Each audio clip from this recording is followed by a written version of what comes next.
Allen Weatherford. Allen's going to tell us the state of the Libertarian Party in his neck of the woods. So how's it going? It's going good. We've got Upshur County up and running. We've got Titus County started up, and we're working on Wood County next. So things are looking good around here. We've got people running for office. We've got a mayor in Mount Pleasant. Yeah, tell us about this guy here. He's a go-getter. Yeah, Cooper, he's a 21-year-old college kid. I shouldn't call him a kid, he's a man. And he's really fired up about politics. He contacted me wanting to run for mayor as a libertarian, and I told him it was nonpartisan, but if he wanted to run, we'd help him. And he's going up against some incumbents, some people who've been entrenched there in the local community. But I think he's got a good shot at it. I understand that when you were talking to him, or when he talks to the news, he actually goes out to say, you know, I am a libertarian. He does. He pushes the libertarian cause.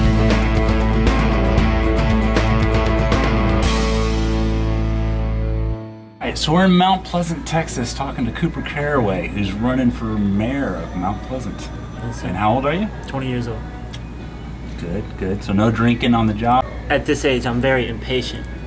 And if I see the country or the city or the state going in the wrong direction, where I feel like my future and the future of my kids and my grandkids are at stake, then I have to be actively trying to do something about it, actively trying to steer the country and the city in the right direction. And so you think this is a good first step, or you see there are specific problems in Mount Pleasant you want to address that you didn't see addressed before? Of course, there are specific problems in Mount Pleasant that haven't been addressed because the people that are in power have been in power for the past 20 years, 30 years, 40 years, and you know, when things like that happen, government becomes complacent and people get comfortable with their positions and they don't feel like they have to be held accountable to the people.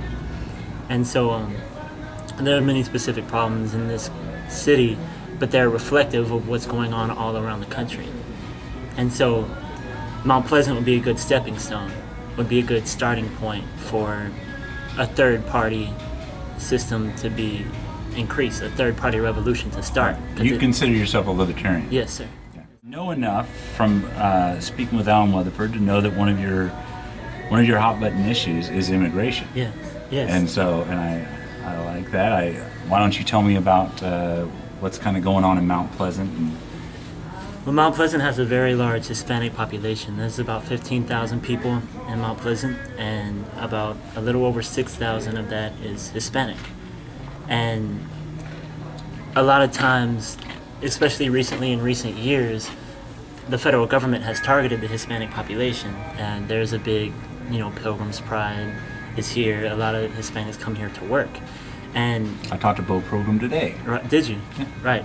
And the problem with the way the federal government is handling the immigration policy now is federal agents are treating it ends up being a witch hunt of all brown-skinned people.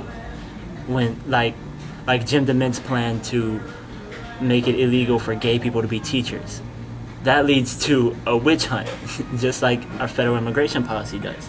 So what we've had is when ICE comes here, and when ICE raids the town, oftentimes they're kicking down the doors of American citizens. They're putting guns to the heads of American children before they go to school that day. That's what got me started in activism in 2008, when I was a junior in high school. ICE came and raided the town, raided Pilgrim's Pride, raided a lot of people I knew homes. So the other people who were the mayor of Mount Pleasant never concerned himself with the well-being of the people that work at Pilgrim's Pride, which is your largest employer here. He never thought maybe I should be concerned with how all the people there are treated? If he thought that, he certainly didn't make it clear to the people. He didn't speak out. I mean, in all honesty, I don't look at issues as Democrat, Republican, left, right, middle. I don't look at issues like that. I see the immigration issue as more of a human rights issue than all of it. And so since it's a human rights issue, since it affects the people of Mount Pleasant, it's a Democrat issue, it's a Republican issue, it's a Libertarian issue, it's a Green Party issue, it's a socialist issue, it's whoever you are. It's your issue, because they're your neighbors. So far, we've registered between 1,500 and 2,000 people, and that's obviously the most important thing, especially when you're a third-party candidate.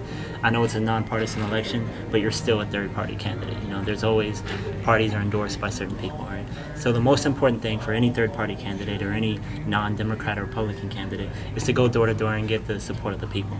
And in city elections, you're lucky if 1,100 people come out and vote for both people and at all. That's total.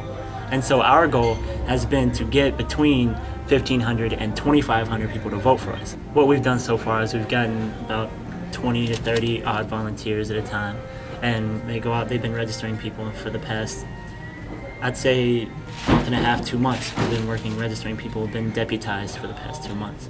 And that's the most important thing. We've got about 2,000 registered voters, odd, give or take a little. Wow, you're doing it right. Yeah. I think I am. You're doing it great. I think so too. You're doing fantastic. Golly.